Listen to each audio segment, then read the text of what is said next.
प्राकृतिक खेती, गौ आधारित प्राकृतिक खेती। yes. जो पहले हम लोग ऑर्गेनिक फार्मिंग करते थे उससे ये कई थोड़ा सा डिफरेंट है। हमारे किसान भाइयों को प्राकृतिक खेती और उससे संबंधित उसके लाभ के बारे में पता चलेगा। श्वेता मैम, आपको देख करके ना अभी जो मूवी आई थी लापता लेडी, जो एक्ट्रेस का उसमें रोल था वो मुझे याद आ रहा है। वो पूरा वही ऑर्गेनिक फार्मिंग के बारे में पढ़ रही है। आजकल जो भी हम लोग चीज़ खा रहे हैं उसमें कहा जा रहा है कि केमिकल युक्त है, और केमिकल युक्त क्यों है? जो भी हम लोग खाते हैं वो कहीं ना कहीं किसान उगाता है। जब फसल उगाता है तो केमिकल यूज़ करता है, और जिसके चलते आज के समय में बहुत ही गंभीर बीमारियां हो रही है, कैंसर जैसे बीमारियां हो रही हैं।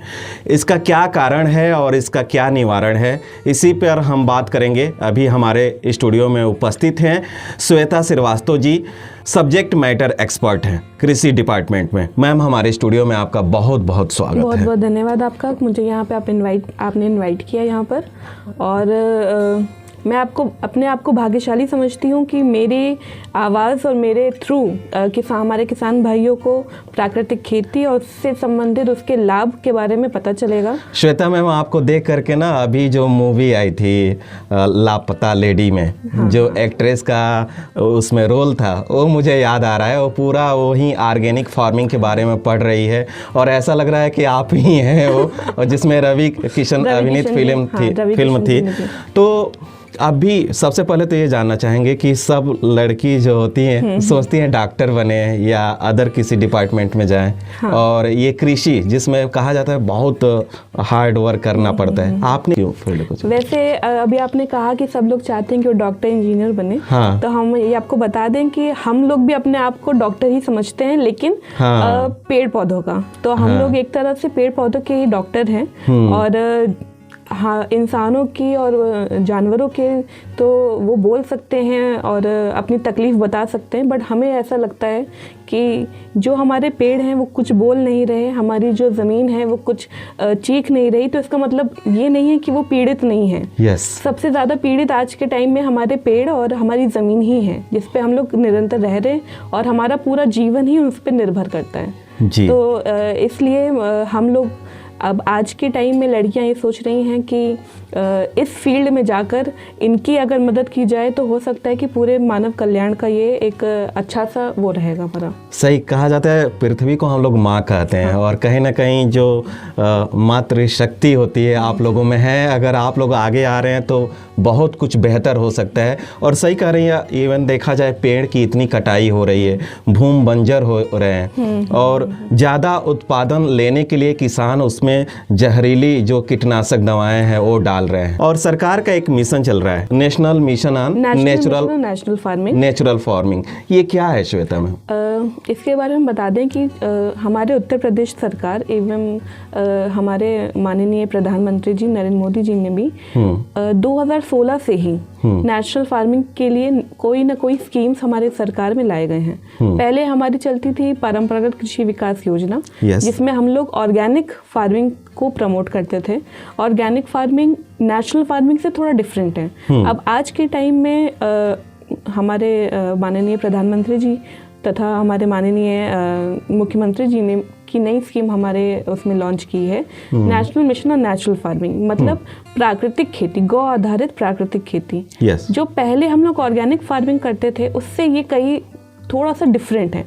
जैसे हम लोग जब आम भाषा में अगर बातचीत करते हैं तो सबको लगता है कि ऑर्गेनिक फार्मिंग और नेचुरल फार्मिंग एक ही चीज़ है, बट ऐसा कुछ नहीं है। मतलब अब हम लोग क्योंकि उसमें टेक्निकल चीज़ें जानते हैं, तो ऑर्गेनिक फार्मिंग में हम लोग क्या करते हैं कि ऑर्गेनिक फर्टिलाइजर, पेस्टिसाइड्स इसका प्रयोग करके और फसल को उगाते हैं, जबकि नेचुरल फार्मिंग में हम लोग पूरी तरह से गौ आधारित रहता है। मतलब गाय के जो प्रोडक्ट है उस पर हम लोग डिपेंड करते हैं, और उसका प्रयोग करके हम लोग फसलों का उत्पादन करते हैं। तो अगर कोई किसान नेचुरल फार्मिंग करना चाहता है तो उसको क्या करना होगा? पहली बात तो किसी भी केमिकल का प्रयोग आप ना करिएगा, और जैसे कि गौ आधारित है, गाय हमारी माता है, और ये पृथ्वी हमारी माता, हम लोग इनको जब माता बोलते हैं तो इनको केमिकल नहीं खिलाना चाहिए। तो इसमें करना क्या है आपको कि जो आपके खेत पे एक देसी गाय तो सबके पास होनी चाहिए। आज से पहले अगर हम लोग अपने पूर्वजों को देखें तो हर घर में 1 गाय, 2 गाय, 3 गाय रहती थी। अब आज अगर हम अपने किसान के घर में जाएं तो उनके पास गाय की जगह वो ट्रैक्टर हो गए हैं, बैलों की जगह हमारे कंबाइन हार्वेस्टर हो गए हैं। ये सब मतलब यंत्र ने उनको ले लिया है। तो उससे हुआ क्या है कि जो गाय सिर्फ हम या जो बैल हमारे होते थे वो सिर्फ जुताई और गुड़ाई इसका काम नहीं करते थे, बल्कि उनका जो प्रोडक्ट था जैसे गौमूत्र है या गाय की गोबर है, वो हमारी भूमि को भी उपजाऊ बनाने में मदद करती थी।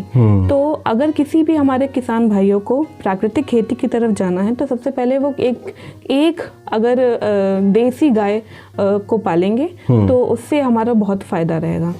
और इस पे बात हो ही रही है तो रासायनिक खाद एवं कीटनाशक का जो किसान भाई इतना जोर शोर से प्रयोग कर रहे हैं, ज़्यादा से ज़्यादा प्रोडक्शन हो, तो इसका क्या इम्पेक्ट आने वाला है आने वाले समय में? अभी तो तमाम सारी बीमारियां अभी दिख रही हैं। आने वाला नहीं है, मेरा तो हम लोग का तो ये मानना है, कृषि विभाग सबका, कि ये आने वाला नहीं, आ चुका है। और इसका तो बहुत अच्छा उदाहरण अभी हम लोगों ने कोविड के समय में ही देख लिया है। जो हमारी इम्यूनिटी कमज़ोर हुई है, इम्यूनिटी कमज़ोर होने का जो मेन रीज़न है वो यही है कि हम लोग के अंदर केमिकल्स, हम लोग सोच रहे हैं कि हमारी प्लेट में दाल चावल और सब्जी आ रही है, बहुत ही पोषक खाना आ रहा है, जबकि उसके पीछे छुपे हुए उसके केमिकल हम नहीं देख पा रहे हैं। हम आपको बता दें, पंजाब में तो एक पूरी ट्रेन चलती है जो कि कैंसर के पीड़ित को वहां से ले जाने के काम आती है। अच्छा। क्योंकि जो हमारी हरित क्रांति थी वो पंजाब हरियाणा से शुरू हुई थी। हाँ। तो वहां पे तो अगर मानिए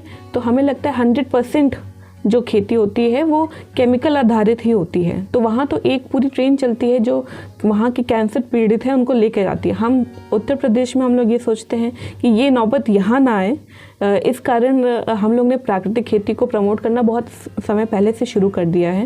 और कीटनाशक को अगर आप देखेंगे तो हमारी इम्यूनिटी कमज़ोर हो गई। उस दादी माँ से जब हमने बात किया तो उस समय बताती थी कि हम लोग के घर वहीं गाय और बैल होते थे और सारा कार्य उनके गोबर से ही होता था। उत्पादन भले ही कम होता था, लेकिन जो अनाज होता था खाने के बाद जो लोग स्ट्रांग होते थे, हेल्दी रहते थे, और पूर्ण रूप से आजीवन किसी का तो दवा भी नहीं चलता था और कितने लोग स्वस्थ रहते थे। और आजकल जो हम लोग इतना केमिकल का यूज़ कर रहे हैं अपने खेतों में, कहीं ना कहीं आने वाले समय में, और आप बता रहे हैं कि आ चुका है, तमाम सारी बीमारियों को जन्म दे रहा है। तो इससे बचने के लिए जो आप टेक्निक बता रहे हैं प्राकृतिक खेती, कोई किसान भाई पूर्ण रूप से, वो भी आप बता रहे हैं शून्य बजट में ये पूरी खेती होती है, तो क्या इसका प्रोसेस होता है? इसमें देखिए, प्राकृतिक खेती का दूसरा नाम हमारे महाराष्ट्र के पद्मश्री आप लोग सब जान रहे होंगे, सुभाष पालेकर जी, जिन्होंने जीरो बजट नेचुरल फार्मिंग पे काम किया। तो उनकी वजह से ये पूरे देश भर में एक क्रांति सी आई कि हम लोग ऑर्गेनिक या फिर प्राकृतिक खेती की तरफ भी बढ़ सकते हैं। इसमें आपको कोई लागत नहीं है। इसमें करना क्या रहता है, आपके प्राकृतिक खेती के 5 सिद्धांत हैं। पहला सिद्धांत है कि किसी भी रासायनिक उर्वरकों या फिर कीटनाशी का प्रयोग नहीं करना है। सबसे मेन आधार तो यही है। दूसरा है कि आपको गाय से के जो प्रोडक्ट होते हैं, गाय के प्रोडक्ट मतलब गाय का गोबर, गौमूत्र और देसी गाय का दूध, दही, गुड़, ये सब प्रोडक्ट मिलाकर आप कीटनाशी और वो बना सकते हैं। तीसरा इसमें ये है कि इसमें जो हमारे माइक्रो ऑर्गेनिजम्स होते हैं यानी जीवाणु, इनका ही मेजर रोल है हमारी प्राकृतिक खेती में। अगर मिट्टी में या फिर सॉइल में अगर इनकी अगर संख्या बढ़ेगी तो हमारा नेचुरल ही जो पोषक तत्व है वो हमारा जो उत्पादन होगा वो ज़्यादा हो जाएगा। तो तीसरा सिद्धांत हमारा यही रहता है कि हमें जीवाणु की संख्याओं को बढ़ाना है। इसका भी हम बताएंगे कि कैसे क्या प्रयोग कर सकते हैं। चौथा है इसमें हम लोगों को आच्छादन मतलब होता है कि आप मिट्टी जो हमारी खुली रहती है, तो जब अगर मिट्टी आप अगर आप ऐसे एग्जाम्पल समझें, अगर हम लोग कुछ भी ना पहने तो हमें सर्दी लगेगी और गर्मी के समय लू लग सकती है। वैसे ही हमारी जो धरती माता की जो हमारी मिट्टी है, अगर वो भी खुली रहेगी तो उसको भी कुछ ना कुछ कुप्रभाव उस पर आएगा ही। तो हम लोग उसमें क्या करते हैं, उसको मल्चिंग करते हैं। हम टेक्निकल टर्म्स में उसमें मल्चिंग कहेंगे। और उसमें करना कुछ नहीं होता है कि जो भी मिट्टी हमारी खुली है उसको हम लोग पुआल से या किसी चीज़ से ढक देते हैं। वैसे प्लास्टिक से भी ढका जा सकता है, लेकिन अगर आप बिल्कुल ऑर्गेनिक करना चाहते हैं, कोई भी कहीं से बाहर का कुछ प्रोडक्ट नहीं यूज़ करना चाहते हैं, तो पुआल से आप उसको ढक सकते हैं। और 5वां सिद्धांत हमारा ये है कि इंटरक्रॉपिंग। इंटरक्रॉपिंग में देखिए मूल सिद्धांत वही है कि अगर जितनी मिट्टी आप खुली रहेगी उतने ही उसके पोषक तत्व कम होंगे। अगर इंटरक्रॉपिंग में क्या होता है कि आप उसी एक एरिया में एक से ज़्यादा फसल लगाते हैं, तो एक के जो अच्छे पोषक तत्व हैं वो दूसरी फसल को भी मिलते हैं। जैसे कि मान लीजिए अगर आप दलहनी फसलों के साथ सब्जी का उत्पादन करते हैं, तो दलहनी फसलें हमारी प्राकृतिक तौर पे ही नाइट्रोजन का फिक्सेशन करती हैं हमारी मिट्टी में, और उसका जो नाइट्रोजन हमारा मिट्टी में जाके बढ़ा है वो हम लोग अपनी सब्जियों में इसको प्रयोग कर सकते हैं। तो उससे हुआ क्या कि हमको बाहर से जो हम लोग यूरिया डालते हैं, जो DAP डालते हैं, इसका प्रयोग कम हो गया। तो जब आप केमिकल्स का कम प्रयोग करेंगे तो आपका जो प्रोडक्ट आप जो खाएंगे पोषक तत्व जो आपको आपके शरीर के लिए मिलेगा, उसमें उसकी बढ़ोतरी होगी। इसका जो प्रोडक्ट भी आता है मैम, जो उत्पादन होता है वो मार्केट में कॉस्टली भी बिकता है पूरा। अब आजकल का तो जब से कोविड और जो महामारी वगैरह आई है, उससे ये ट्रेंड हुआ है कि लोग पैकेट पे ढूंढते हैं organic, organic wheat flour, organic rice, organic pulses. तो और हमें लगता है उससे भी बेहतर ये जो प्राकृतिक विधि है। हाँ, इससे क्या रहेगा, अभी वो आपको अगर मार्केट में जाएंगे तो आपको जो चावल पर केजी या जो गेहूं का आटा जो आपको मिलता है 30 रुपये पर केजी, एक एग्जाम्पल के तौर पे, वही अगर ऑर्गेनिक पे आप लेने जाएंगे तो वो आपको 40, 50, 60 इस तरह से मिल रहा है, जो भी इसका ग्रेडिंग रहेगी उसके अकॉर्डिंग। लेकिन अगर हमारा किसान अगर अपने खेत पे उसको उगाकर और मार्केटिंग करे या पैकेजिंग करके उसको करे, तो उससे बहुत अच्छा फ़ायदा ये रहेगा कि उसकी इनकम बढ़ जाएगी। श्वेता मैम, किसानों की लाभ की बात हो रही है, तो जो भी किसान प्राकृतिक खेती कर रहा है, शुरुआत करना चाहता है, तो उनको क्या क्या लाभ सरकार के तरफ से मिल रहा है और उन्हें क्या सपोर्ट मिल रहा है ग्राउंड लेवल पर? अगर कोई भी किसान हमारा अगर प्राकृतिक खेती करना चाहता है, तो सबसे पहले तो हम एक चीज़ बताएंगे कि आप वो अगर बना लेते हैं तो आपको की जो लागत है, जो बाहर से इनपुट आपको लेना पड़ता है, वो बिल्कुल कम हो जाएगा। जो क्योंकि सारा का सारा आपका देशी गाय जो होती है उसी पर वो खेती आधारित है। तो करना कुछ भी नहीं है, आप जीवामृत बना सकते हैं। जीवामृत, बीजामृत, ये सब आप बना सकते हैं।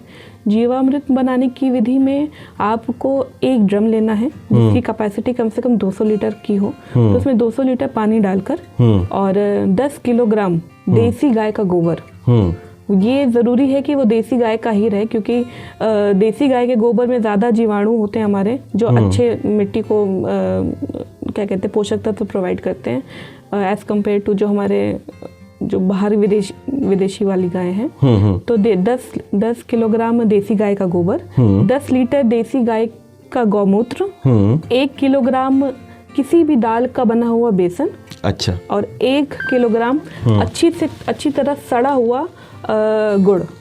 सड़ा हुआ इसलिए क्योंकि ये सुनने में थोड़ा सा खराब लगता है कि सड़ा हुआ हम लोग प्रयोग करेंगे, बट होता क्या है, फर्मेंटेड प्रोडक्ट्स में हमारे माइक्रो ऑर्गेनिजम्स की जो काउंट है वो ज़्यादा होती है, और हमें चाहिए अपने प्राकृतिक खेती के लिए सूक्ष्म जीवाणु की ही ज़रूरत है। और उसमें आपको 500 ग्राम पीपल या बरगद के नीचे की जो मिट्टी होती है वो, अगर वो ना मिल पाए किसी कारणवश, जैसे मान लीजिए हर उस पे तो नहीं होता है, अगर ना मिल पाए तो अपनी ही खेत की मिट्टी, लेकिन वहाँ पे किसी भी तरह का केमिकल प्रयोग ना किया गया हो, उसको मिलाकर और किसी भी लकड़ी से, हाथ से नहीं करना है क्योंकि हाथ में हमारे बैक्टीरिया होते हैं जो कि उसको खराब कर सकते हैं। अच्छा। तो लकड़ी से पूरा किसी भी लकड़ी से अच्छे से मिला देना है कि ये सब कुछ उसमें घुल जाए, और उसे किसी छांव में ढककर रख देना चाहिए। अच्छा। और अगले दिन उसी समय पर आप जाके उसे खोलकर और फिर से लकड़ी से उसको घुमा के उसमें उसको फिर से ढक के छांव में रख दें। ये प्रक्रिया आपको कम से कम 7 दिन तक करनी रहती है। 7 दिन के बाद आपका ये जीवामृत तैयार हो गया है, तो इसमें आप इसको निकाल कर और अपने खेतों में छिड़कवा सकते हैं। इससे मिट्टी आपका जो पोषक तत्व है वो बढ़ेगा। आप ये मान के चलिए कि तो यानी एक जो ग्राम- रासायनिक खाद किसान यूज करता हाँ, है उसके जगह पे हाँ, ये जो घनामृत आप बता रहे हैं, जीवामृत जो है, जीवामृत, हाँ, वो इसका आप- प्रयोग कर सकते हैं। इसका प्रयोग कर और ये सकते हैं। इसका पूरा प्रोसेस हम अपने घर पे इसको बना सकते हैं इसको ना, घर में बना सकते हैं। घर में बना इसमें सकते हैं। देखिए कुछ भी, अगर आपके पास एक देसी गाय, इसीलिए मैंने स्टार्टिंग में ही बोला था कि अगर आपको प्राकृतिक खेती करनी है तो आपको एक देसी गाय तो आपको चाहिए ही। तो अगर एक देसी गाय है तो इसका मतलब है, आप समझ लीजिए कि आप अपना तो अपने साथ साथ अपने आसपास के खेतों के का भी जो है उसको प्राकृतिक खेती में बदला जा सकता है। अच्छा क्योंकि इसमें सब कुछ- श्वेता मैम, जो भी हमारे लिसनर और व्यूअर देख सुन रहे हैं तो जानना चाहेंगे कि हम इसकी अगर ट्रेनिंग लेना चाहते हैं तो कहाँ पर आकर ले सकते हैं? प्राकृतिक खेती, कृषि विभाग में प्राकृतिक खेती पे हम लोग समय समय पर प्रशिक्षण कराते रहते हैं। यहाँ चरगावा में हमारा कृषि विद्यालय है, हाँ। जहाँ पे हम लोग किसानों की जो है बैच वाइज में प्रशिक्षण कराते हैं प्राकृतिक खेती पर। तो वहाँ से वो कर सकते हैं। और अगर किसी को और इसमें पूरा करना है, स्टडी करनी है, तो लखनऊ में हमारे रहमान खेड़ा में हमारी एक संस्था है सीमा, उसमें आप जाकर के प्राकृतिक खेती की 3 महीने की ट्रेनिंग कर सकते हैं। तो इसके लिए उन्हें कुछ फीस वगैरह भी देना होता है नहीं, कि? ये जो विभाग से हमारी ट्रेनिंग होती है चरगांव पे, ये फ्री ऑफ कॉस्ट है। इसमें आपको कुछ करना नहीं है। हमारे जो सरकार है वो प्रमोट ही इस चीज़ को कर रही है कि आप प्राकृतिक खेती की तरफ जाएं, तो ये फ्री ऑफ कॉस्ट है। लेकिन हाँ, इसमें क्योंकि बैचेस में चलता है तो हर समय समय पर आप अपने विकास खंड के सहायक विकास अधिकारी हमारे वहाँ पे तैनात हैं, उनसे संपर्क करके एक श्वेता मैम, हमने बात किया था महाराजगंज के हैं नवरत्न तिवारी से, जो सुभाष पालेकर की पूरी विधि अपना करके और अच्छा उत्पादन कर रहे हैं, और वो स्टूडियो में भी आए थे। तो ये हम खुद देख रहे हैं और वो बताते हैं कि पूरा जीरो कास्ट में ये खेती हो रही है, जहाँ किसान बोल रहा है कि हमें उत्पादन में इतना खर्चा आ रहा है, तो ये विधि अपना करके पहले तो देश को और अपने समाज को और घर को स्वस्थ भी रख सकता है, और जो लागत होती है खेती में वो भी कम हो सकता है, यानी जीरो कास्ट हो सकता है। अब इसमें मान के चलिए कि एक किसान को खेती करने के लिए क्या चाहिए? फर्टिलाइजर चाहिए, पेस्टिसाइड्स चाहिए, बीज चाहिए और पानी की सिंचाई चाहिए।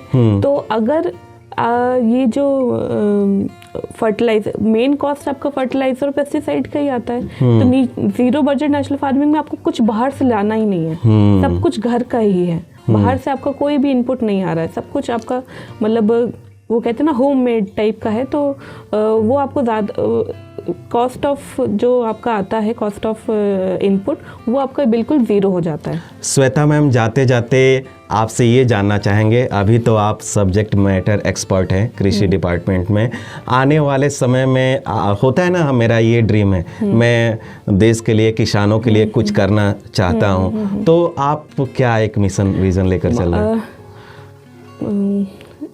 हम लोग का क्या रहता है, जैसे कि हमारे साथ के जितने भी थे, हम आपको मतलब बिल्कुल फैक्चुअल बता रहे हैं, वो सोचते हैं कि इंजीनियर, डॉक्टर और अपना वो करने के लिए, लेकिन हम लोग, मेरा ये पर्सनल है कि हम चाहते हैं कि अगर मेरे देश के या मेरे आसपास के किसानों का अगर भला हो जाए, क्योंकि फ्यूचर हमारा यही है। हाँ।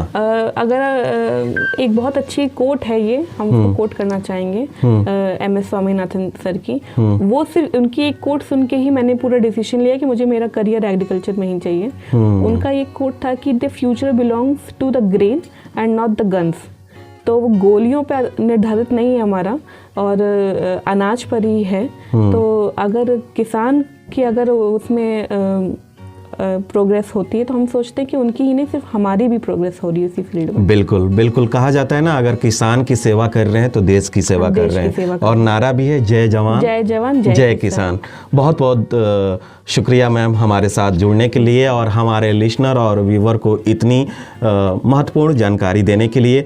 और जो भी हमारे किसान भाई हैं जो हमको देख सुन रहे हैं, वो बिल्कुल इस विधि को अपनाना चाहेंगे, क्योंकि वो लोग यही बोल रहे हैं कि हमारी लागत बढ़ रही है, इसीलिए उनके लड़के जो हैं बाहर जाकर नौकरी कर रहे हैं, वो भी बहुत कम पेमेंट मिल रहा है। और कहीं ना कहीं अब कुछ किसान भाई हमने देखा है, यंगस्टर आज किसानी करके और बहुत अच्छा उनको मुनाफा कर रहे हैं।